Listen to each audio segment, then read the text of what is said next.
We're on. We're on. We're on. I'm listening to Zeppelin. Just realized that I got to turn it down. All right, Elijah, we're in, man. We're back in the game. What's up, boss? Back in. People are checking in. Yeah. What does today have in store? Eric says, well, I've been sort of tracking how just the good news and bad news of this latest Trump debacle. Have you been following it, bro? Yeah, I mean, the threats that he's been making and the deadlines, and I guess he said there's like a 2-week ceasefire now. Yeah, 2-week ceasefire. But the most important thing is that our country, we exceeded our objectives in Iran. So you need to know that we exceeded them. All right. We didn't just meet them. We actually exceeded them. So, that's, yeah. God. And can you say more about that? No, just that's just our president saying that. We exceeded them because we never had objectives. So, like whatever. So you can exceed them. Anyway, I was, the good news, the interesting news is there's this really quite a and hang on, I'm gonna pull it up here because I think it's worth thinking about. I have to turn away from my camera here a little bit, but there's a really, really good article in the New York Times today about Iran and about this war and so on. And it just feels like it's a oh man, I can't believe man, holy smokes. Anyway, it's really good to read. Hang on, oh my gosh, holy smokes, hang on. I'm really sorry I didn't do this, and now I have to find it. The article? Yeah, you can go. Ask me a couple questions while I'm looking for it. What do you got? Yeah, I got you. Let me pull it up. Oh my gosh. It's a really long article by man, holy smokes, I'm so annoyed at myself. You didn't save it? Yeah, no. Yeah, it's hang on. You know what? Because it's in the Washington Post, not in the New York Times. So it's Maggie Haberman. Anyway, she really walks through very carefully. She's working on a book on the current administration, and she really walked through the I'll find it and put it in the chat. But she walked through the lead up to this war and what happened and how it happened, and Netanyahu came and they had what was essentially not really a secret meeting, but essentially it was off the books that the reporters weren't.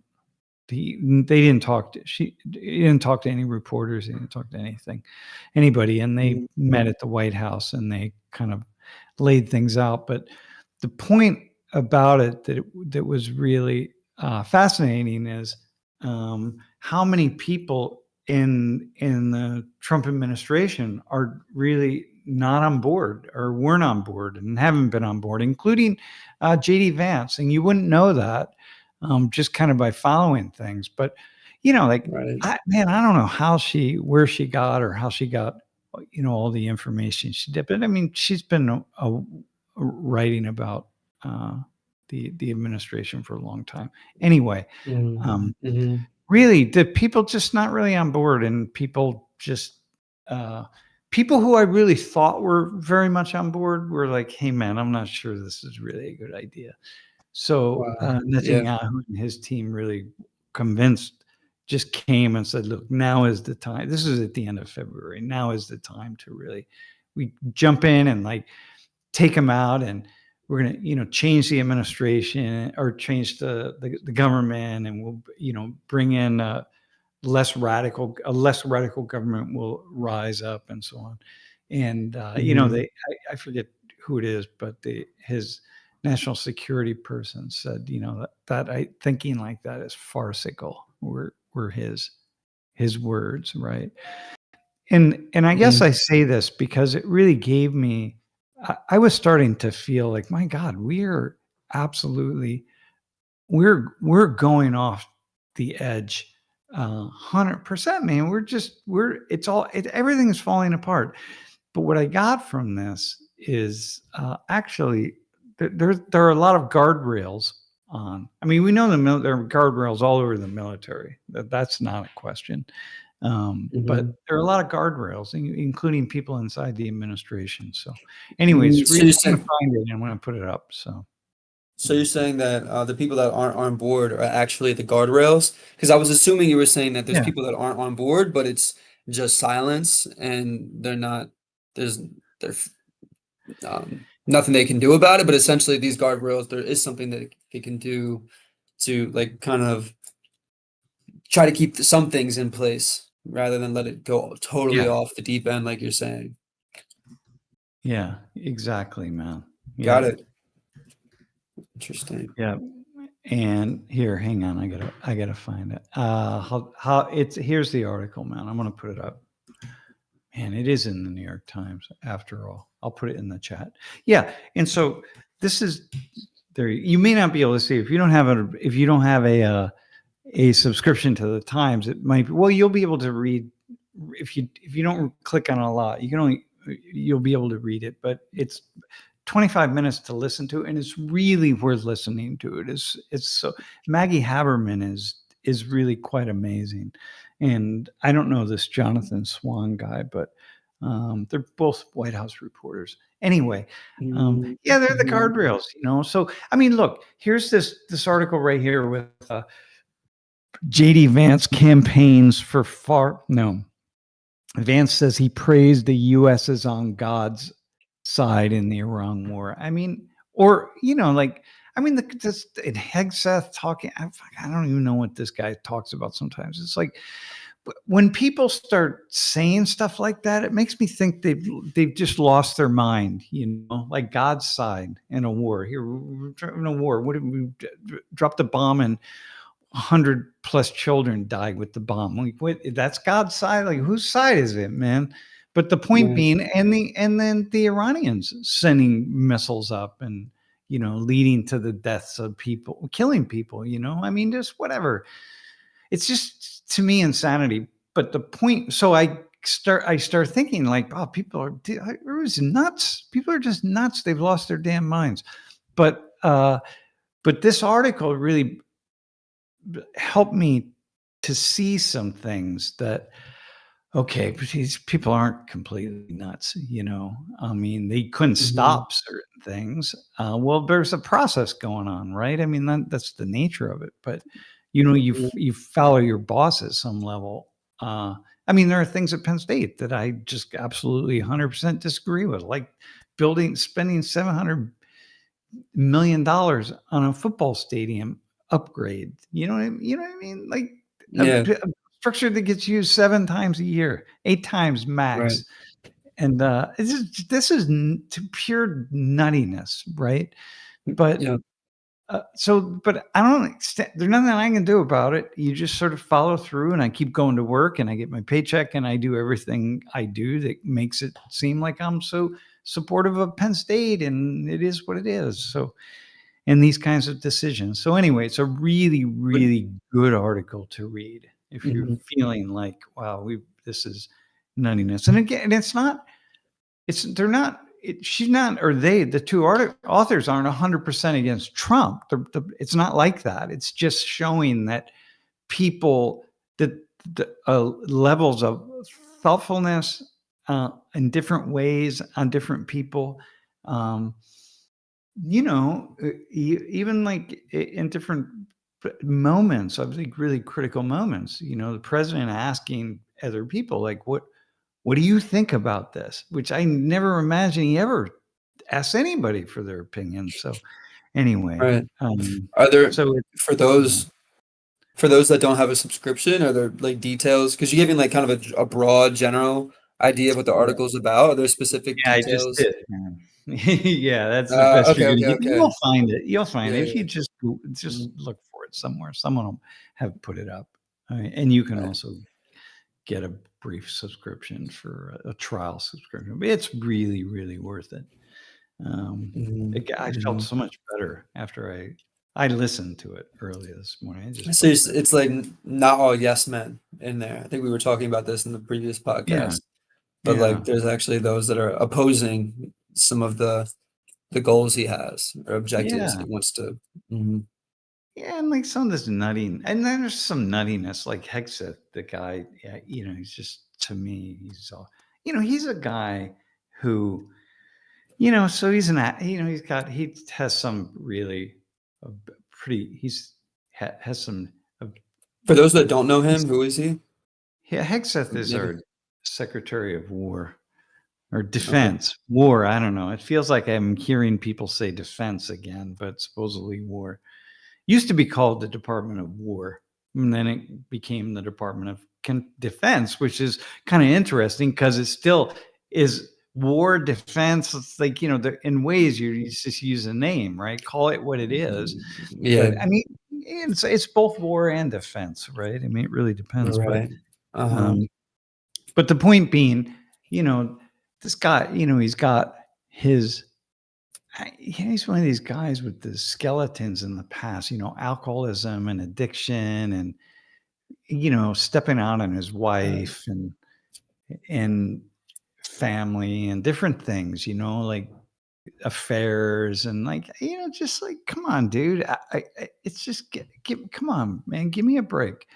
Yep. But then he finds God, right? And then once he finds God, then he's like one of those people that finds God, and then God lifts him up from the throes of sin, and now he's got to like go out and tell the rest, force that God onto the rest of us, And it's like, come on, man! Like I've seen this game before, Just because you Right. need a God, the rest of us don't need your God, and certainly the whole country doesn't need your God, and, Mhm. and be, you live in the shadows in that way of addiction and so on. And then you take on this very, I was, caught in the sins of addiction, and so therefore the dark forces had me by the throat.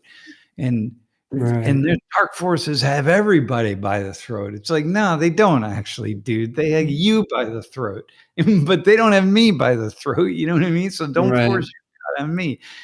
Elijah is fine, man. I'm fine. People around me are fine, but like, don't impose that, and then don't like come up with some kind of follow some policies that seem that way, man. And you don't get it's be talking about how your soldiers because we're going. This is a Christian war kind of stuff, man. Wow. Oh my goodness. Yeah, Wow. It's interesting how like when somebody feels like they have a testimony, like all yeah, they need is that to empower themselves to then project yeah, project their empowerment and testimony yeah. onto others. Yeah. It's way. Yeah, it's projection is the cycle. Eric would uh, so gets that because his whole work life is people projecting. At some Right. level. The thing, the stuff we do to one another because we're projecting. And yeah, it just seems like, it's like Trump's projecting. My God. So Mhm. It's so anyway, interesting. the point being, the Uh, article that I put in the chat, is it? It's yeah, you still, put it in there. It's yeah, in it's there, but it took me to a really Google worth. search with a Yeah, bunch of different articles when I typed it into the web page, it took me to a Google search with different articles. So I'm not sure if there's a more specific link, yeah. or if Well, you didn't send the full thing. yeah. No, just you find you can find any article that All you right, bet. find behind a paywall. You can find some. You just find some way to get it. And again, I dig paywalls are fine. I mean, but I can't pay for every subscription out there. The other day, I was trying to get something from the Chicago Tribune, and I just couldn't. They just demanded that I pay, but like I already pay for 3 newspapers, man. I can't pay for another one that I'm only going to use once in a while. So anyway, the other thing that I thought was really kind of worth saying here or talking about is that, President Trump did this like ultimatum, to Iran, saying like, listen, man, you either do what we want you to do, or we're going to bomb you back into the Stone Ages and, end your civilization. And that really has come back pretty hard on him, including people on the right and the left who are kind of saying, dude, you've like this ultimatum. I mean, people were really condemning that. Yeah. Just like, yeah, it's like, where's your morality? Where's your sanity? Like this, that's just insane, right? You're gonna kill everybody? Yeah, we're just gonna bomb you. We're gonna bomb you into nothingness. Like, oh, really? That's what we're gonna do. But the point being, it's just you just push too far, and eventually you're gonna just step over lines. There are lines, and you step over Yeah. them, and you stepped over a line. Like, come Mhm. on, man. Yeah. So Mhm. yeah, Mhm. yeah. Yeah, you know what, Stephen? I I listen to the BBC a lot, so there I listen to it for free, and the BBC had really put a pretty strong paywall up. And I mostly don't read things. I mean, I read from other sources. On the BBC, I listen though, so I don't need to break through the paywall because it's just a place where I can listen. But anyway, Trump told this story about. He was, hang on here, I have it here somewhere. I'll say,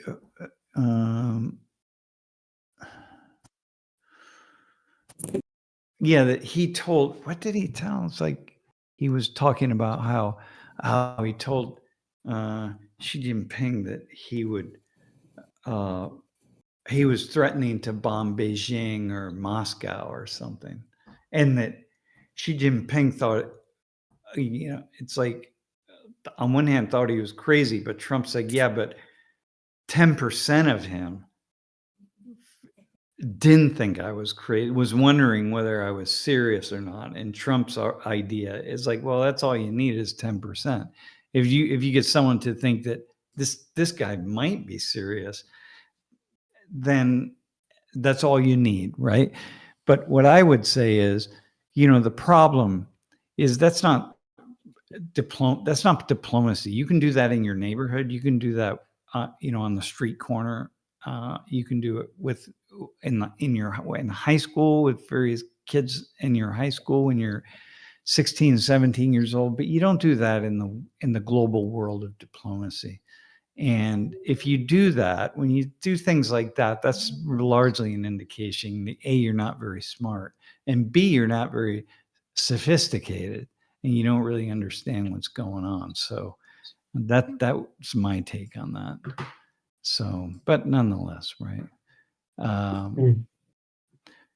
So I have a bunch of stuff that I've been looking at, just kind of watching and wondering if we're gonna turn a corner somehow, And by the way, bro, are you following the conflict? You're probably not really following. You're busy at work.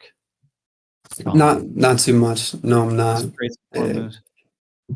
So the idea is that, and this is okay. I'm going to walk you through something here, as best as I can. But the idea isn't that we didn't close down the Straits of Hormuz. It wasn't closed down, and that's right at the area of the Persian Gulf where it kind of comes around and then comes out. Right. And we didn't close it down. There were always ships bringing oil out, but they were largely just the Iranian ships, right? And so Iran basically just said, "Listen, we're going to just be in control, and we're just going to let the oil out that we want to let out. It was largely their ships. And, for good or for bad, nobody wants an ecological catastrophe. So, we didn't bomb those ships, and the Iranians didn't bomb those ships. They threatened to. And that's all you need to do is threaten. But the fact is, you get an oil tanker with, I don't know how many millions of gallons of oil. Is it millions of gallons in an oil tanker? Or barrels. You don't bomb that. You know what I mean? You don't have oil all over the Gulf like that. I mean, that's insane. Right. So presumably nobody's gonna do that. And if they did do that, then to me, that is like a global, I don't know, man. That would be an act that would just be so unconscionable that you Right. can't even pull it in my mind. But they So didn't do that. the idea was the Iranians were threatening that, Mhm. and everybody is saying like, "Hey, we can't take that risk." And so, but the Iranians were letting their oil out, and then they would ship it. They would, change the tag and it would and register it under different countries and so on, right? So, Mhm. so their To like oil's sneak getting it, out of to it. like So it's for the past month or so, the Iran's oil is leaving, right? They're selling their oil. They made more money on the market selling oil than they've made for the past couple of years, And really. so that's the irony. We go to war, we're bombing Iran, they're sending missiles up, we're going back and forth. All the oil stops. Like there's no oil going into certain areas of the world whatsoever, except the Iranian. So the Saudis, the Omanis, the Kuwaitis, everybody, the Emiratis, none of their oil is getting out. They're not selling anything, but the Iranians are. Right. I mean, that's the Wait, insanity. and how are they making that happen? Like, how are the Well, Iranians? because they're in control, and we're not going to bomb the Iranian ships, and we weren't even certain what they are, which ones they were. Well, we knew. We had a pretty good idea, dude. First off, there is no we anyway. It's a big multi-pronged sort of web of rich, wealthy financiers. It's not even countries anymore. These are just corporations, and they're shell corporations. They're not even the oil companies. It's a million and one different ones that all come together, and they have no allegiance to any nation anywhere. Well, the Iranians do in a different way, but otherwise it's not. It's just on the open market. And then they would take the oil and they would transfer it to other ships, right? Like a Russian tanker or while it's out in the Gulf, in the middle of the Gulf. So they pull the tanker up side by side, and then they transfer the oil out and they send it off to wherever they're going to send it, China Right. or Southeast Asia or somewhere, right? So Got it. then So they sell it off.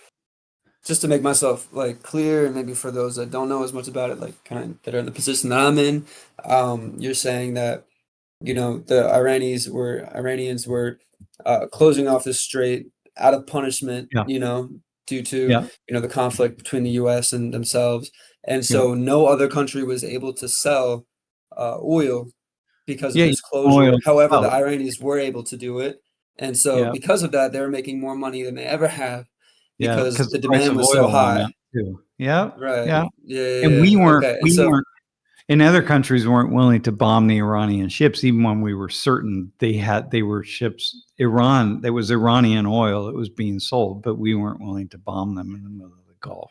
Thankfully, right, because that would you'd be an think epidemic Iranians didn't do to that.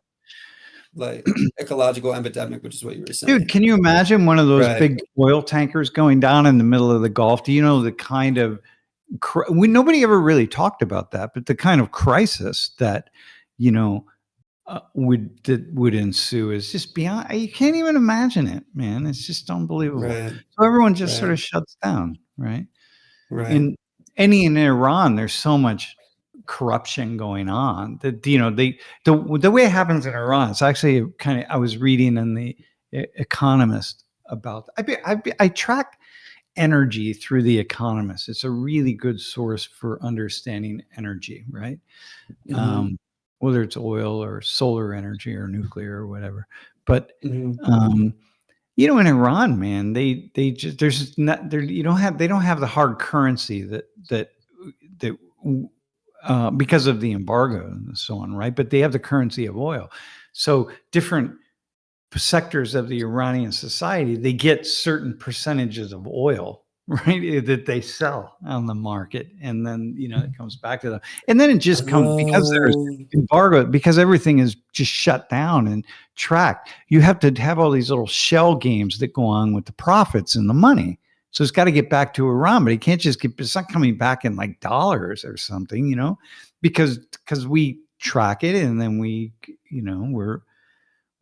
that's what's going on with Iran. and for myself and others, can you explain the embargo a Yeah. little bit?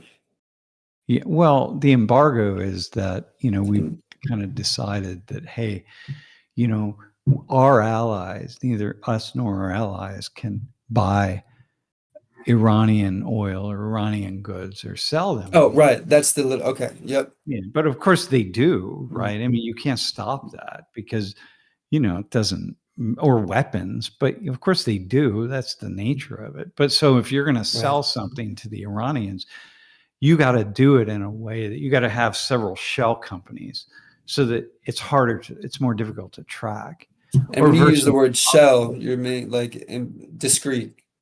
Yeah, yeah, you come up with the name of a corporation, you register it in offshore, in the Cayman Islands or something, right? And then Right. you have another one in the Maldives, and then the one in the Cayman Islands sells something to them, and then they're owned by they're some private uh, corporation the ownership is listed as some trust based out of Singapore, and then the trust in Singapore works with the bank out of Hong Kong, but the bank in Hong Kong is not publicly traded. So it's like, well, who owns the bank? And like then when you track this money like that, and it becomes really difficult to follow. And Right. what do you do, man? So that's what goes on. And it doesn't really Mhm. matter to these folks anyway. It's just like arms merchants in the United States. They don't seem to care very much about who they're selling weapons to. It's just who are they As long allowed as to they sell. sell it. Right. Yeah, they sell weapons knowing that, hey, this is going to go to the war in Sudan. So we've got these rocket launchers, it's like, well, I'm going to sell them to this trader here. But, the fact is, like, I'm not checking to see who the trader's selling to. They say they're selling to, the Taiwanese, right? But like, wait, Mhm. how do you know that? I mean, the Mhm. corruption is beyond, it's beyond anything that I can't even wrap my thoughts Right. around the layers of corruption. So this whole war And thing is uh-huh. the irony of it, man. The irony of it is that the people that have been making money selling oil are the Iranians. Like you just can't, Right. you And can't. I think, yeah, okay. and, So, and so so Trump comes up. He just announces a little bit ago, right? Like, oh, okay. He says, and hang on, what's his? He says he exceeded his objectives in Iran. Yeah, really? What did you accomplish in Iran, bro? Because they've been the only ones selling oil. They made a lot of money selling oil too, since the price doubled. I mean, but it right. doesn't And matter, man. These people don't care. It doesn't matter. It's like it's the absurdity, man. what do you mean? Wait, who are the people? The Iranians? It's just rich people, man. The Iranian Right. rich people, they're working with the wealthy in Dubai and the wealthy in Kuwait and the wealthy in Hong Kong and Singapore and Moscow and Shanghai. It's just in New York City and Chicago. It's just, dude, it's all just, As in, like, they don't care about the consequences of what may happen to. yeah. Is that what you Yeah. And mean? then Or like you they get don't care people about the like consequences. Yeah. Well, you care about it, but the most important thing is your The wealth. when you are at a certain level, an important thing is your ability A, to make a profit, and B, I mean, I'm speaking in general terms here, right? Right. But it's a system of where wealth is wealth. Wealth supersedes nation state. Doesn't matter. So like, It doesn't. despite the threats, essentially, Yeah, it's like despite the threats, they're not exactly. really affected. Yeah, exactly. And so you and I, we're here waving a flag. Like, we have to do Right. what's best for our nation, and we have these leaders talking about, oh, what's best for our nation. But in the meantime, money doesn't have any national boundaries. Money is Right. money, right? Money Mm-hmm. just moves where it's going to move, and profits Right. move where they're going to move. And so Right. people like us who don't understand that, because we're not dealing in that level of currency, we're like here spinning our wheels around, and meanwhile the Iranians are taking all these profits, and then somehow the profits, they're paying other people off. So someone who they paying off to pull that off, man? You know what I mean? Right. New in Trump's world, like, wait, what just happened? You sort of your head spins, man. Right. And then so I don't know if you want to move next, but there was like some intervention that led to Trump giving a ceasefire. I read that there was some like one of the countries were like spoke to Trump and were like asked, they intervened and was like, don't do this, or there Yeah, was like some well, a negotiation. lot of countries, dude. The Pope, Pakistan played a major role in it somehow. That's what they Right. say. But God knows what. Trump was never going to do that anyway, man.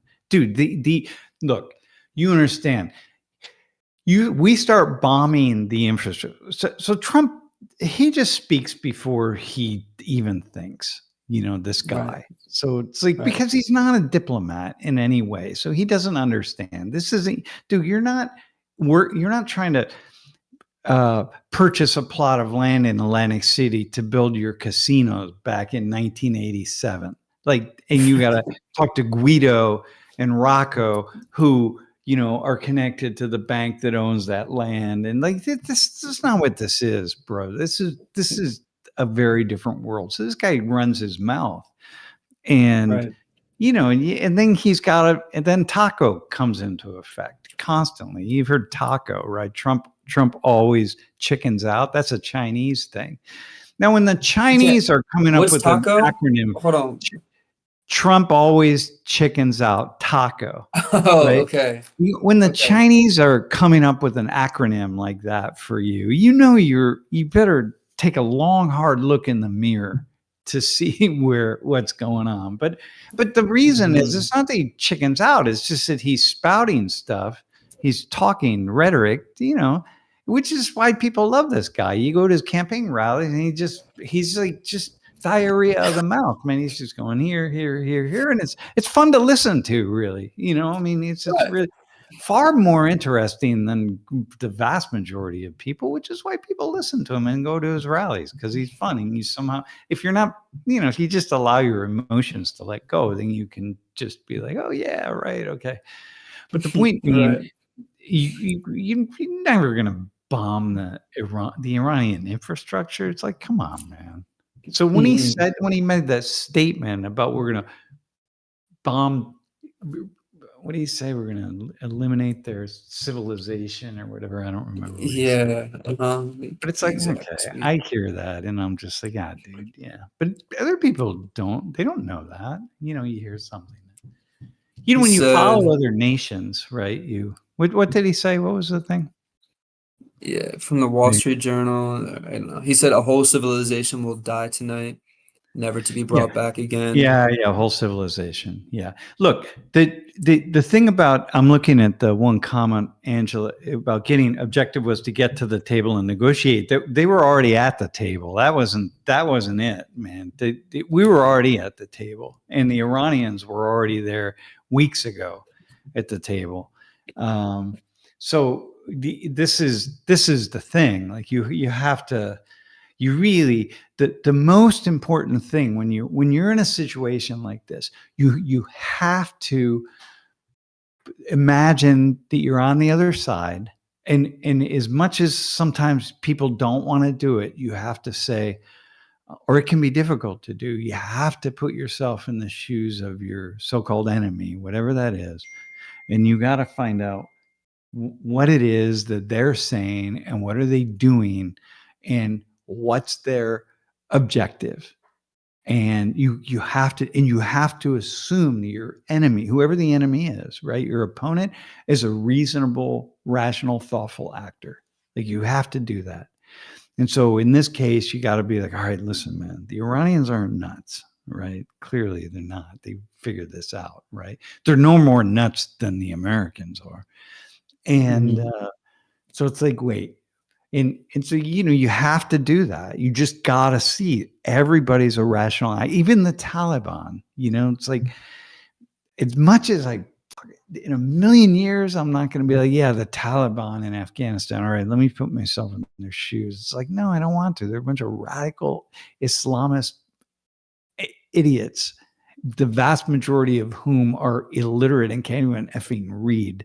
Why would I want to do that? Well, because if I don't do that, I don't understand how it is, where the table is, where we can sit down.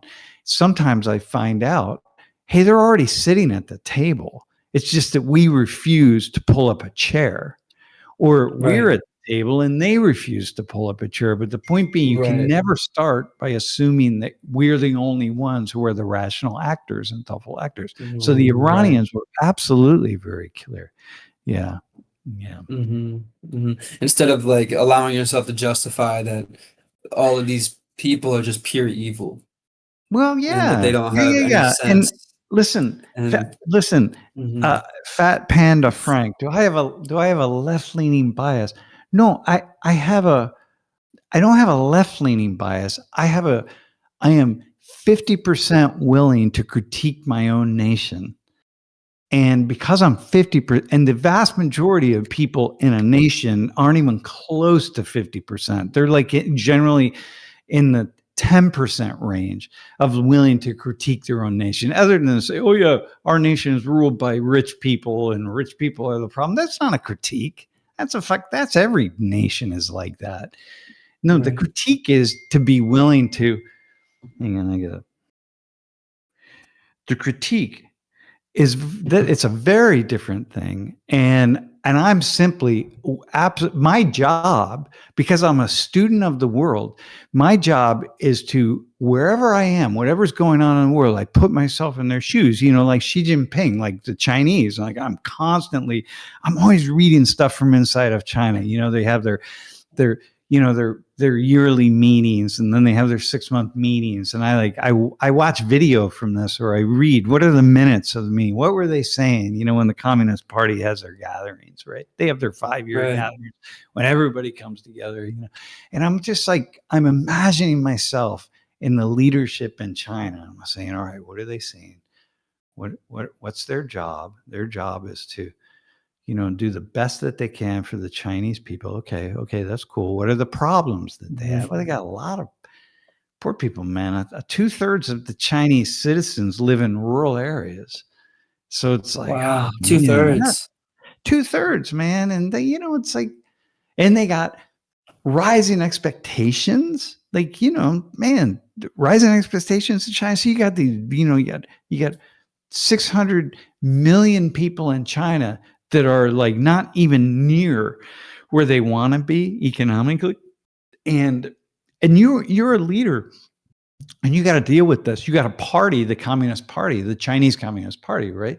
The CCP, so much corruption at the local level, and you can't stop it, and you're trying to stop it, but you can't just come down on it because you need the local leadership to make your policies go. And so it's like, man, like here in the United States, we at the local level, I mean, for the most part, that's where things are least likely to be corrupt, even though there's a lot of corruption, but there's not much compared to most nations around the world. But in China, so it's a real issue. So then I put myself in the shoes. I'm like, okay, I'm in the leadership. What do I need to do? how am I going to combat the US? How am I going to combat the West, Western Europe? What about elsewhere in Southeast Asia? Who do I need? It's like you have to go there and you got to see how it is that, like, say, like for me, my country would be the enemy of that country. You got to be willing to see that, and I'm just willing to do that because that's Right. my And job. right. It's like, to bring it back to critique, you're saying that like critique is coming from a place where you're not just like critiquing things that you aren't Yeah, that you are naturally against, but critiquing things that you may find yourself like, oh, I'm recognizing I might have a bias, but yeah, stepping into like, wait, why am I biased, or what am I stepping into the other person's shoes to yeah. then Or uh, another country's shoes entirely. another country, right? Yeah, yeah. Mm-hmm. Like Mm-hmm. I don't know. Like I don't look. I just made a statement back there about. I actually think there's probably a lot less corruption at the local level here than in most places in the world. I don't know that to be true. I can only go Right. on the basis of things that I've read and things that I know about other Mm-hmm. nations and where I've lived and what I've seen and talking to people. I don't Mm-hmm. know that's true, but that's a bias. That might be just a bias on my part because I'm here and I don't see the corruption in the way that. I mean, there's stories, 100%. CNN or whatever, about the police chief in X town who, For sure. wrongly jailed somebody. It's like, okay, well, and the city authorities, the town authorities didn't do anything about it. Okay, that's corruption, right? But Right. mostly things run pretty damn smoothly here. But that's a bias on my part. I don't know. I just do the best I can. Mm-hmm. So anyway, Mm-hmm. but I definitely have I don't know, critique of power, whatever that is. So that was in response to the YouTube comment. I think we originally left off with the intervention between Pakistan and, they said, the Pope, that led to the 2-week ceasefire. If that's where Yeah. you still wanted to continue. Wait. If Say that again, man. uh, I said, yeah, if you still wanted to continue, but I think the last place we left off was the intervention, you progressing through the story of the current events in terms Yeah. of the intervention between Pakistan and, you said, the Pope, Yeah. or you said Yeah. like, Yeah. The and Pope, what man. led to Trump's 2-week ceasefire that he's Yeah. implementing. Okay. I got you. And And what I was going to say was that was never going to, I can say with almost certainty that just being a nut and saying the nutty stuff, right? But that was never going to right. happen, but other people don't know that really. And so, Mhm. like you gotta be like, you gotta really follow this guy. People don't follow, just like we don't.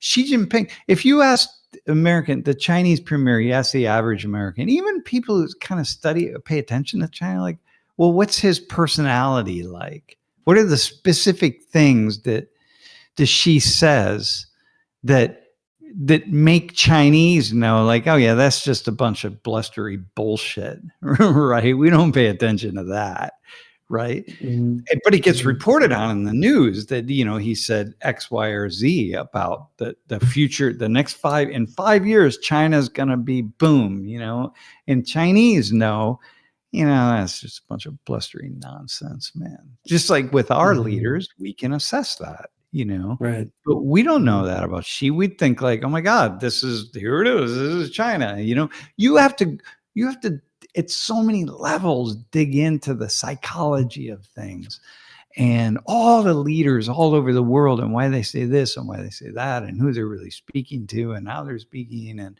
so when I saw that from Trump, Laurie showed it to me yesterday morning, and that was actually the basis on yesterday's class.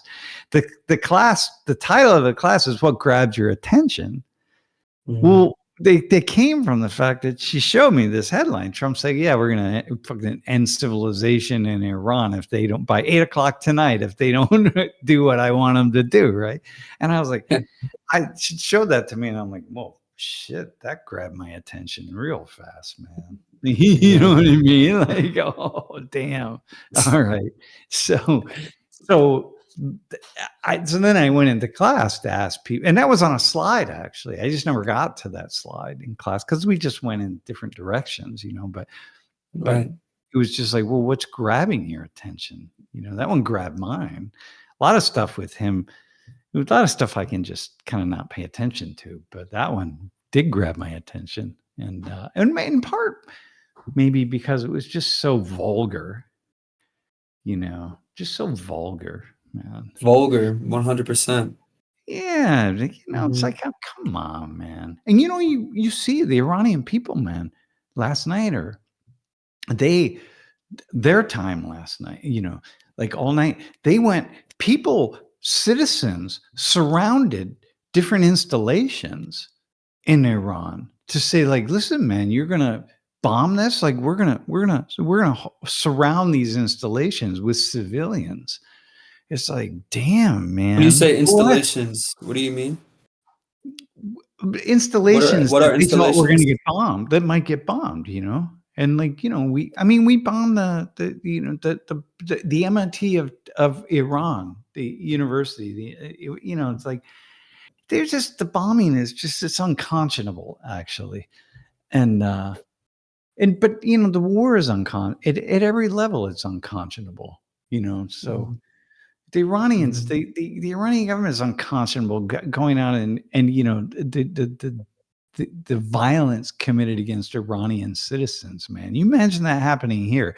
We had, how many people did ICE kill? How many civilians has ICE killed? Isn't it like 30 something? Three, four, like, I don't know how many has ICE killed in the US. Yeah, in the past 6 months. How many people have died? Whatever it is, multiply that. Imagine that's 3,000 or 10,000.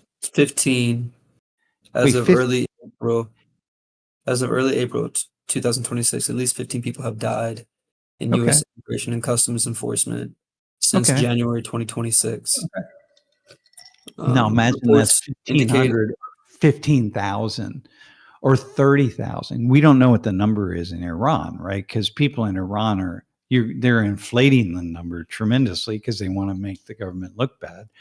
I mean, the people who are against the Iranian government, we inflate. Yeah, and a lot of these they're not Americans. Some people who died are people who are here undocumented, right? So think about most of the people who ICE has been for whom the deaths ICE has been responsible for aren't American citizens. They're people who ICE is trying to detain in order to send out of the country, right? But so imagine, think about the death of the couple people who were shot, right? And so, like, imagine that is imagine that, man. Like, it's so that kind of corruption right now in Iran is being multiplied. So however many times, man. Yeah, like that's pretty. So anyway, the point being, it's pretty unsettling, man. Anyway, and were you saying that they were? I'm just still a little lost on that point when you were saying they were surrounding installations. Were you saying they were like as a form of protest or as a as a way to say, like, hey, if you take this down, if you're going to bomb this power plant, let's say, you're going to kill us. It's like, it's hard to really hold that, but that's what we would do the same thing. Americans would do the same thing. If someone was bombing us, Americans would be like, hang on a second, here in this town, like, you're bombing universities, people would be like, we put your life on the line, man. I wonder how many Iranians were, after hearing that statement in the US, like those that were Iranians in the US, I wonder how many of them were like out, or that there were protests, or Well, I didn't really hear anything about that, but well, people are, um, people are very conflicted on that, right? On one hand, there's some people that are like, hey, keep the war going, keep bombing them, but the vast majority of people are quite Iranians are quite conflicted because on one hand, most people who are here, they're here because they're here for some reason. They don't support the Iranian right, government. Or they're refugees or they're political. They're here right, because of political asylum or one thing after another. And by the way, got it. Noah athletics. I knew when you said I didn't mean that in a bad way. You're just I got that. I I felt like that. You're just making a point, and I think it's a valid point. So it's yeah, and in right, and so then you got people at the power stations who are these aren't like these are people who are also pro-Iranian government. Well, many of them, not all of them. It's complex. Many of them are also supportive of the Iranian government, right? And some people probably were. I don't know. I would imagine that in certain areas, the Iranian, the Revolutionary Guard might force people to go out there. Like the Chinese have done that in different ways. Like you will go out and you will protest or like in North Korea, right? They would do that, or Wow. so yeah, Jeez. And yeah. so what I don't, I don't think. Hey, by the way, Zefilo, I don't know how you pronounce your name. I don't think that students aren't as concerned about being politically incorrect as you might imagine, especially people aren't. I don't know, Elijah. Do you see that with students in your work with students? Like, do you feel like people trip over themselves because they don't want to? How much do people trip over themselves because they don't want to say the wrong thing? um I think it all I think maybe it all depends on how much are you saying in dialogue? Like what I see from dialogue? Yeah. Yeah. What do you Um see? Because you do these dialogues in closed door rooms. There's no cameras on. You're just right there. 8 people or 10 people in a room. What do you see? It really depends. Like, for example, the class that we have where we have student facilitators being facilitated by the trainers here, Yeah. you see that they'll express everything that they want to express Yeah. Yeah. for the most part because there's a high level of trust Yeah. with between the group and rapport has been created um and so there's a high level of trust and you see that between the student facilitators with the students within that the our student facilitators are facilitating. Yeah. um a lot of times that can be dependent on the level of trust that our student facilitators are building in that Okay. dialogue and the rapport that's being created. Like if they're creating good rapport, and creating a place where and that rapport will then in effect create more trust between the individuals in the group, um, then there's more likelihood for like disagreement Okay. and the likelihood that they'll say something that Okay. might be a little more edgy or something that's All right. Let that me not let me everybody bounce. agrees with. Okay, I hear And same that. for you, I would assume, and Well, how let me you create let me that bounce. trust. Okay, let me bounce another hypothesis off of you. I think a lot of times in the groups, my guess would be very often. This is something Laurie says all the time. She's been saying it for 30 years. And Mhm. the reason we do what we do is because of her ability to see this, or she saw it early on. Most people don't know what they think until they're asked to vocalize it and to say it out loud.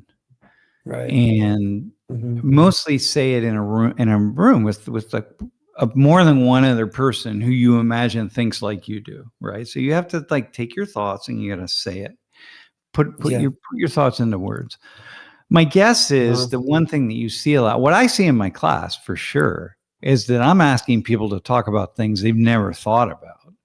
or rarely thought about. And now they're going to say it in front of this whole room of people. And it's not that they're afraid. They really don't know. It's just like, man, I never thought about this.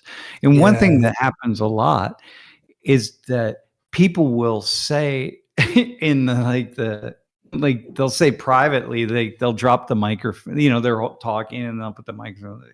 Man, I've never thought about that. Yeah, I have no idea. I'm like, no. And then I'll get like, no, just whatever. What do you imagine to be true? And so they're literally coming up with a thought as their lips are moving. You know what I mean? And I have the feeling that one thing that when you're with your training group, so these are people that meet every week, they meet twice a week, right? Well, they are going to put more exploratory ideas out there because it's not so much that they trust, it's that they're meeting together twice a week. And their job is to be more provocative, to put it out there. Whereas what you see with the participants in the groups that they're facilitating is they're coming for these 1-time or 2-time or whatever dialogues or conversations. And they're like, man, I don't know. And some people think about this a lot. So we'll have people with like economics degrees or political science degrees or who knows, it doesn't matter what the degrees are. People just have personalities where they're just comfortable just speaking. And I see that in my class, right? I have some like this Malachi from yesterday. The dude's comfortable, man. He just took the mic and he's just running with it. He's like, yeah, he came to the whatever. info session. He was just comfortable. He was just going to put his thoughts out. He's a thinker, right? He sits in the front row. I talk to him on a regular basis. He's a thinker. He just, and he's also a talker. And so he can think and talk. And it didn't matter that cameras are on or whatever. But I have other students they're not thinkers. And they're just like, or they might be thinkers, but they've never thought about any of the questions that I'm asking them. And they're like, oh, man. So anyway, my response to Zaflo is I think a lot of it isn't political correctness. It's just they don't know. They don't know. And I'm sure you find, like, to add on to what you're saying about, you start to understand more about your position once you start to begin to see the observations of another person's position, because then it's like a reflection. Like once I see where you stand, it gives me a better idea of where I stand as well. And so it's like, yeah, that's right. You see the other position. And one thing that happens to me sometimes after class, actually, it's not super rare, actually, to be honest, that people after class will say, the volunteers, one will say to another one, hey, man, when you said something, you really threw me off because it was I felt like, oh my God, that's so true. And it's not what I think. And then I'm sitting on the table and then I got to now say what I think.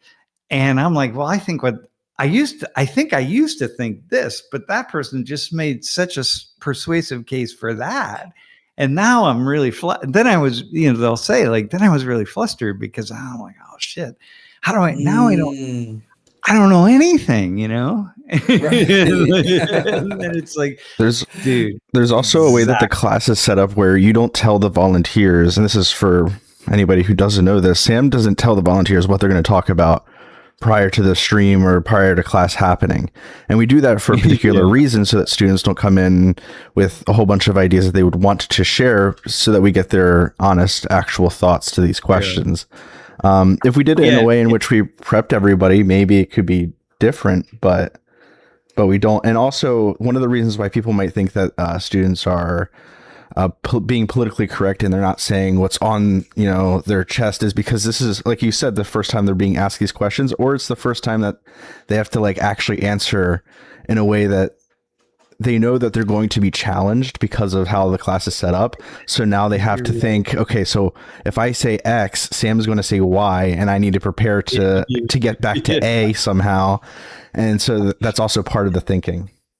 Yeah, that's a huge thing. Like people will say, they'll put in the volunteer sheet, the application, they'll say, well, yeah, I really want to talk about immigration. I'm like, well, that's a guarantee that you're not going to talk about immigration because I don't want you to be just, it's like kind of what Jeff said, like, you're just gonna, I don't want you just spouting narratives. I want to get your thoughts in the moment, so it's pretty, you could make an argument that's unfair on my side, except that I haven't thought about these things. The reason mostly we choose topics is because I want to explore the topics, not because I have answers to them, so yeah, so it's like really, yeah. And like articulation is a process, or like yeah, it's like you can like have all these thoughts, but then thoughts are like knowing a little about yourself, but then articulating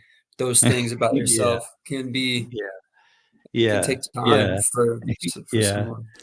I will say if any students are watching, especially if you're watching the VOD, you're always welcome to come on office hours if you wanted to express more of your thoughts, especially after the class. Oh, I had more time to think about this. It'd be cool to hear what you were thinking. Yeah. We should do more of that actually with students to have them go a little deeper. These segments, get the wheel. Yeah. No, it's quite fascinating, Hey, by the way, the other side is, so I'm looking at this New York Times. I want to go back to Trump for a second. I'm looking at this New York Times headline, and it says, Trump says he exceeded his objectives in Iran, but what did he accomplish? Well, we don't know that. We don't know what he accomplished, man. Because of this war, the outcome of this war 3 years from now, or 4 years from now, or 10 years from now, there might be a direct line that, the theocratic government of Iran will transform into a democratic government in Iran because of this war. Like, we don't know, man. That's the thing.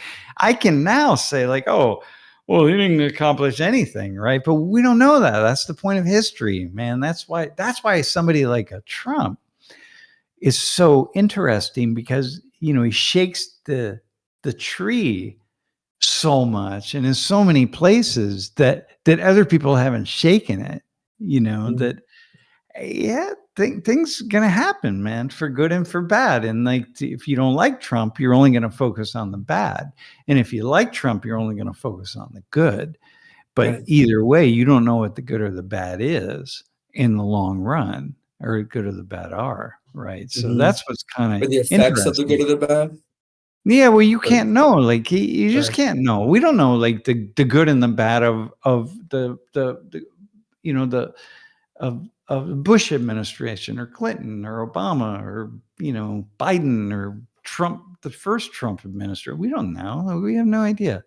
So, you really, that's what makes it so fascinating. That's why for me, I'm always, because I'm like 50% here and here all the time, I'm always imagining what the good is, or I'm imagining what the bad is. But the fact is, I only know when I look backwards, and even then I don't know, because you can't really follow it. So it's kind of like, it's really, I don't know, it's interesting, right? So more of the story is like there's still a lot of time for this to see what's going to fizzle out of it, is what you're saying, Yeah. I mean, look,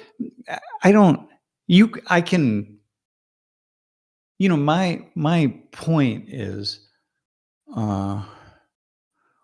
yeah, I mean, there are things that I wouldn't do. I just really prefer a little bit more decorum,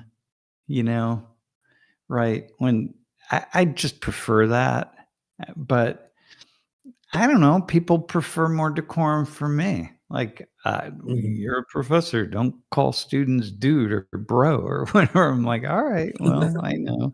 So you could say that about Trump when he tweets out something that I'm just like, dude, come on, man. You're the president. of this country. Like, come on, man. But they'd be like, "You're the professor of this class." I'm like, "Yeah, all right, I got you." We can So, definitely. Well, would you say? I mean, I'm imagining that just with that tweet, definitely didn't help. Like other countries' perception of like America. no, it doesn't Uh, help. But at the yeah, same time, you know what? Listen, man, some countries where you have these really uptight leaders, uptight whatever political processes or whatever, you got your people wearing wigs or whatever the fuck they're doing. Oh, I'm sorry about that. Oh, I dropped the F bomb. That's me. Okay, that's me dropping my like, okay, let me just talk like I would just talk, having a beer in my living room, right? You don't want to do that. That would be a problem. People wouldn't like that. A few people would, and other people wouldn't. But like, you got people. Yeah, you got a lot of uptight, stiff nonsense going.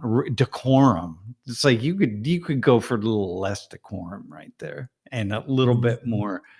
Eat whatever it is. Like, bring some Trumpisms into your world. So I can make that argument too. So anyway, man. Yeah. Yeah. Yeah. I was speaking specifically though to like his like the threatening of like ending civilization, just like how that Yeah. could trickle down to the way just like Americans are continue to be like perceived, or you think it was just like a perception of a leader rather than like perception of America from other Uh, countries? I don't, I don't, I don't know actually, and nor Mm, do I think it matters. I mean, it right. doesn't always. I'm not sure how much it matters. I don't care how other people perceive. Like, whatever they're going to perceive, how they're going to perceive anyway. So, Like diplomatic relationship or like Americans going to certain places and how much um like positive or negative affect is associated with like the idea of America or yeah, I think I it don't think depends on that the person's changes. context. Yeah, it's not going to change very much anywhere. Yeah, I don't think it mostly changes. Just like, do we really think about like the royal family in the UK? Does anything really change about my thoughts about Brits because of something that happens, some scandal in the royal family? Like, I don't think Right. it matters, man. Yeah. Okay. I hear Hey, that. by the way, I'm just want to look in at stepping into grace 6038 says you wrote something about usually researching original sources. Listen, man, I research original sources as much as I possibly can. First off, it takes a shit ton of time, man. Takes so much time. And I don't have time to do everything I would need to do. And to know everything I would need to know. For example, right? Like I talked about like how I'll study what the Chinese Communist Party, I'll study things coming out of China. And when I say study it, I mean for like an hour. I can't spend 6 hours or 6 days or 6 months. And then I'll read something that's about it, maybe by some Xenophile? What is it? A person who studies China. And I'll be like, whoa, man, who's been studying China for, like 30 years? And I'll see the complexities that they bring into this thing that I just read, that I think I'm studying the original, whatever that original means. And then I look at the complexity that they bring in and I think, oh my God. And I could never hope to understand any of it. I just understand enough to know that I don't understand. And so what I'm saying is, it's very it's hard to do anything original, man. It just takes so much to even research, right? Like drug studying drug tests, to know all this stuff about vaccines and efficacy of vaccines. It's like, man, you have to know so much about statistics to even begin to understand one of those studies, and to have a sort of a crying shame of an attempt to whatever that means, but like to really comprehend it. man, that's just holy smokes. Yeah. Mhm. So Mhm. therefore we just move on and we, yeah. Which is a big part of the Yeah.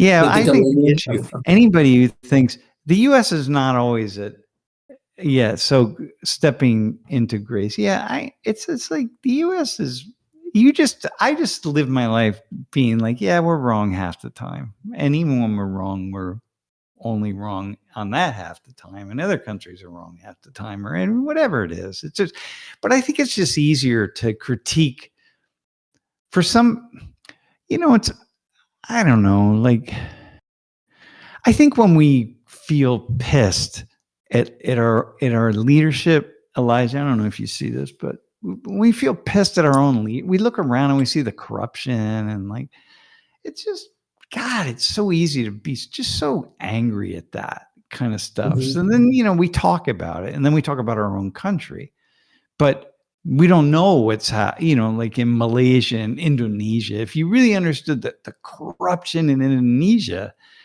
it's like, oh man, by the military. I was reading this thing, and you'd be so angry at it. Nobody would support it, but we don't. Who studies Indonesia, man? Like, you know what I mean? Mhm. So we don't. So we focus on our country. So then I get in these conversations, and it's about the pro-US and then the anti-US, and then it's that kind of stuff. So It's like the classic blind scholars and the elephant, yeah, like exactly. Yeah, we're exactly. looking at what we know and what we see, Yeah. we don't see all the other things that are happening. Yeah, and it's hard. Really, It's more difficult. You have to travel. I've traveled enough for me anyway. And this came for Laurie and I. It was probably like 30 years ago. We were living in Prague. And this was after the fall of, the Soviet Union, not long after. And we really felt like you were still under the Iron Curtain at that point in time. And I remember we just started looking around, and I'd lived outside the U.S. by this time for probably 3 years, at that point in time. And I remember us just picking out things that were happening there that didn't happen in the U.S. and how much, just objectively speaking, we preferred the way things happened in the U.S. and the way people were and the way certain things were happening. And it was the first time for me that I was, oh man. So at this point in time, I was 35 years old, right? For both of us, we were like, man, some things really are cooler in the US or better or whatever, right? And it just opened up the floodgates of understanding. It's not about one and not about the other, and you don't have to shit on one to elevate the other or vice versa. You don't. It's just like, Mhm. no, it's cool. There are all these cultures, and some things are just more preferable. We're all different, right? So, but for me, some things are more preferable here or there or whatever. Right. So yeah, I really, really appreciate it. Also, and one thing that what we saw was like that Laurie really saw was like, man, the Americans, like there's this American can-do spirit. You know what I mean? Like sometimes it's insane, but it's like we'll just fix the world, like, whatever it is. We just like, we can do it, it grows out of this land in a weird way. And if you don't, you gotta live other places, you gotta see, you gotta experience other places to really understand. Not everywhere, because it's similar to the other countries have this too, but man, there's something really Mhm. unique about this Mhm. side of the US that in some ways it's bad, but in other ways it's good. Like climate change, Right. fuck it. We'll destroy the environment. When we get around to it, we'll fix it. It's like, not necessarily, Right. man, but whatever. Wow. Yeah, it's Yeah. how certain societies instill certain things within the individual. Yeah. Like the Yeah. Yeah. I don't know. It's hard. It's complicated. Mhm. I've been lucky, I think. I've been lucky to live with Laurie, actually. Honestly. Because she is um because she is an iconoclast. She's she doesn't matter, man. She's not pro this, anti this. It's just yeah. Mhm. Yeah, she will. Mhm. When you say iconoclast, what do you picture? Like, what do you? Just willing to critique things that other people find sacred or to embrace things that other people find sacred that she doesn't necessarily, and then suddenly one day realizes it, you know? And like, yeah, it's just it's so complicated. Everything is complicated, man. Fuck. And to like embrace the complexity in that way, you're saying that. Yeah. Yeah, I don't know. I guess we use this example, and I probably used it on the stream, but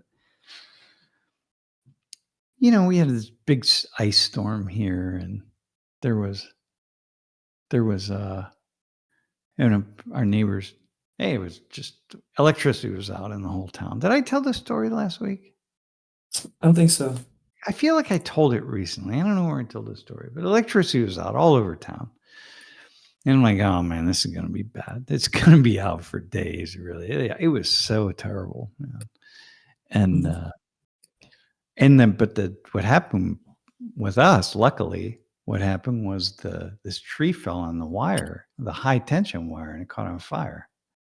Right? Okay. Did I tell that story?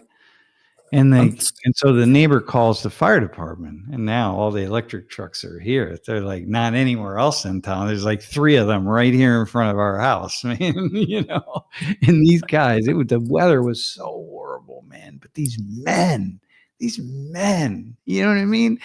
By the accounts of the vast majority of people who would be considered educated and feminist oriented and democratic leaning and whatever it is, right? Just like they were just men, in the best of ways. And I say that as a working class man. I knew them, I understand them, I get it.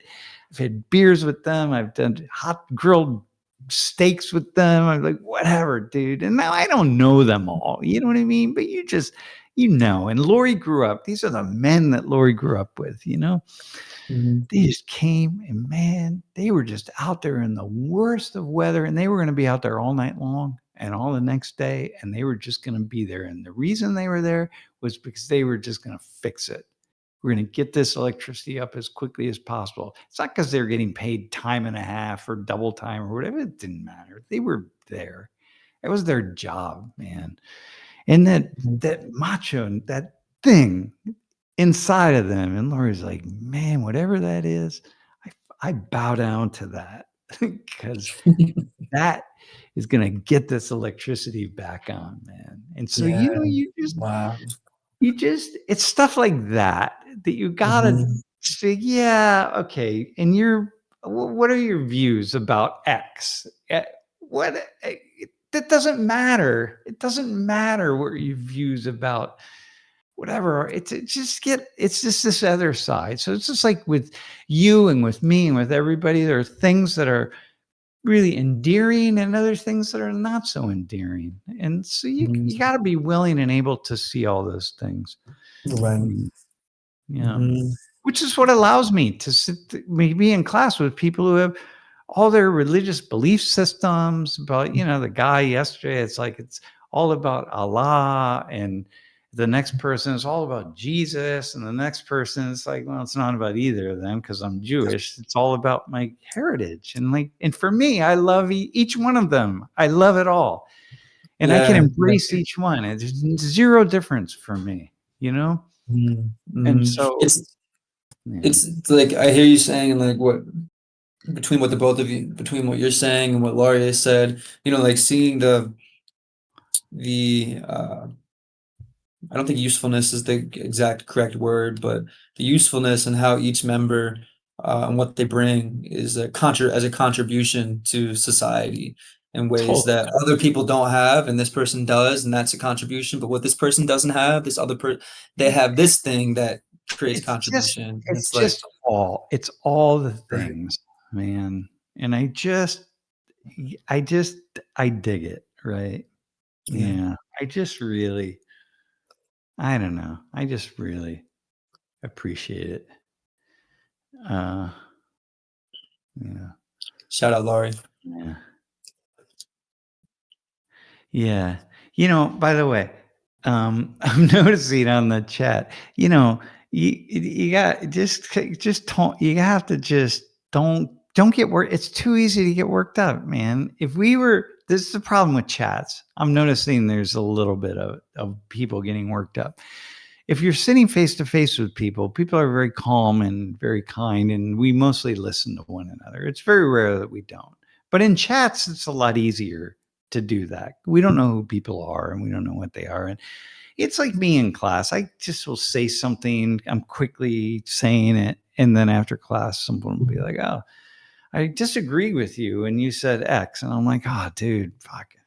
I said X. The reason I said that is because I just wanted to say something quickly to move on to the next topic. But I didn't elaborate on that. That's not, you got a tiny fraction of it.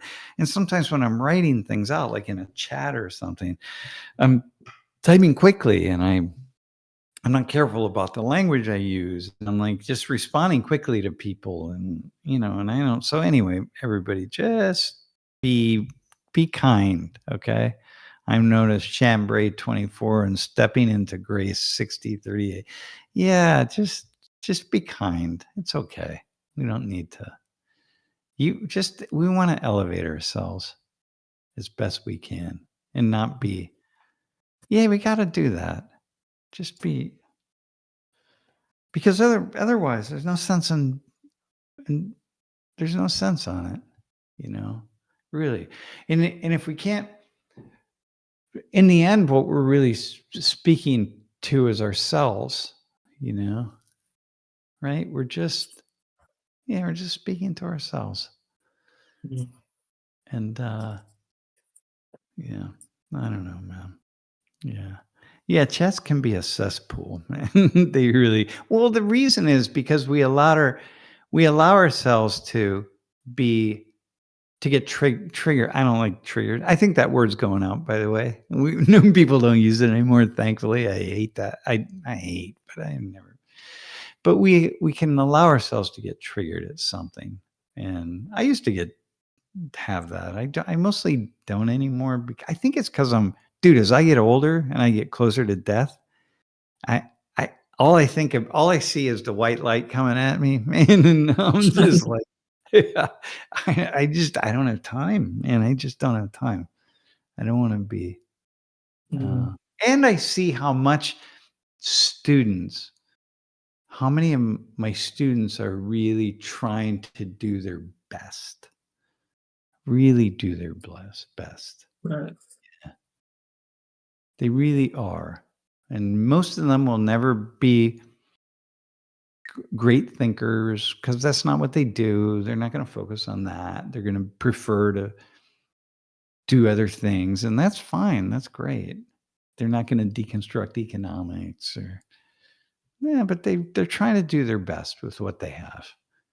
And so many of them, man, they want to come up in the class and they want to challenge themselves, man. That's pretty cool. Mm-hmm. Yeah. We have a cool class tomorrow, by the way. I was just about to ask if you had anything for the next week or so planned. Dude, next class tomorrow. So check this out. We have 3 people. Now there might be 4. I'm going to try to find the 4th one, but we have 3 people who do not look like who they are. They do not look like their ancestry. Like there's one woman who's half white, half black. Okay. Bro. Wait, what are you? A quarter black, bro? Yeah. Uh-huh. Okay, well, dude, she's half white, half black, and her mom's like really black, right? Mm-hmm. And she looks far whiter than you do, man. Really? She looks whiter than you do. Yeah. And I'm like, okay, we're going to talk about what it's like to walk through the world as somebody like with an ancestry and a culture and a background that you don't look like your ancestry and your culture. So what That's is interesting. Yeah, so the one volunteer, I'm looking at the text messages up here because right before we came on, I sent type messages out, and she's Mhm. like, I told her what we were going to talk about tomorrow. Well, usually I don't, but her, I had already talked to her anyway, so she knew, had an idea, and she's like, "Oh man, that's the story of my life," you know. Mhm. Man, it's like, Like, what's it like to be at an intersection, but it's not visible to anybody or anything, or like for your DNA to be at the intersection, but yeah, for that intersection not to be visible whatsoever. And what does and that mean? you gotta convince. You don't have to convince people, but but it's part of your, like, dude, you're it's part of your cultural reality.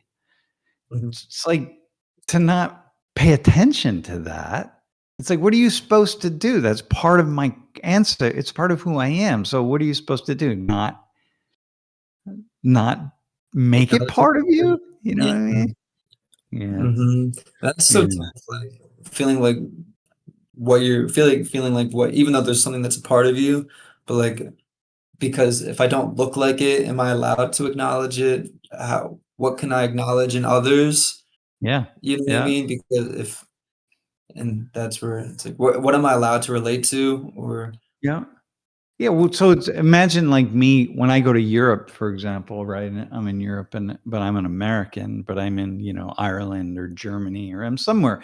Maybe I'm not talking, but imagine that I speak the language with the same dialect, but I'm an American, So it's like it doesn't matter. It's not the biggest thing. I can just integrate and assimilate and all that kind of stuff. But there's part of me as an American that it matters. So, I mean, yeah, it matters to it me, does or like I'm matter, a Christian. right? Yeah, or imagine I'm purely like, when I was in Israel, for example, and like everything is oriented toward Jewish people. And I'm like, damn, but I'm a Christian, or I'm not Jewish, and I don't know what I am. It's like you feel like, wait, where do I fit? Like, what is it? Like, how can I talk about it? Can I not talk about it? Whatever. Right. Anyway, so it's Yeah, cool. Yeah. It's that's But so we'll see what fascinating. happens tomorrow. Yeah, Yeah. that'd be cool. Yeah. I mean, it's just life, right? You find it most Americans, yeah. We found most Americans just speaking extremely loud. Yeah, that's really funny. Why do we kind of do that? One time I did that. I was in a pub in Ireland. And I don't know, I was talking about something. Someone was letting their dog shit on the sidewalk right outside the pub. We were sitting there having a beer, and the window was right there, and someone just let their dog shit. And they just didn't, they just left it there, right in the middle of the sidewalk, man. And I'm like, and I had seen that a fair amount for whatever reason. Like in Ireland, on that trip, this was in the 90s. And I'm like, we were there for a month or so. I don't know. I'm like, damn, what the fuck? And so we were just yucking it up about it. But I noticed some people kind of watching, some Irish listening in. And then I just say, you know what, I'm going to just play it. I'm going to play into the American stereotype. I'm just going to speak a little louder, and I'm going to speak a little more annoyingly. Like, yeah, fuck. Yeah. And then he just was like just having fun with it.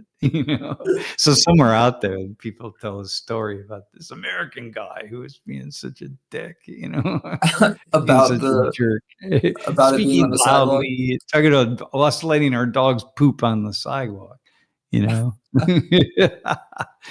Yeah. Somebody out Yeah. there's talking about Sam. And Yeah. it's funny. Yeah, there you go. Yeah, in Massachusetts, lots of Irish in Mass.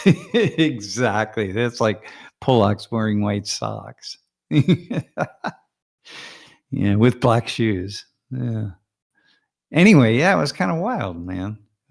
Actually also in Spain, I was really surprised when I was in Spain in the early 80s, 80 and 82. I spent 5 months in Spain. I was surprised at the number of we're still pooping on sidewalks, man. New York City, like but in the US, we were kind of getting that under control in the late 70s and early 80s for the most part. But yeah, it was kind of interesting. Anyway, all right, man. So listen, here's what's we're gonna head out. Let's head out. We'll do it. I gotta try to get all the volunteers ready for tomorrow, and then we'll go from there. But all right, thanks for the conversations, everybody. Good stuff. Yeah.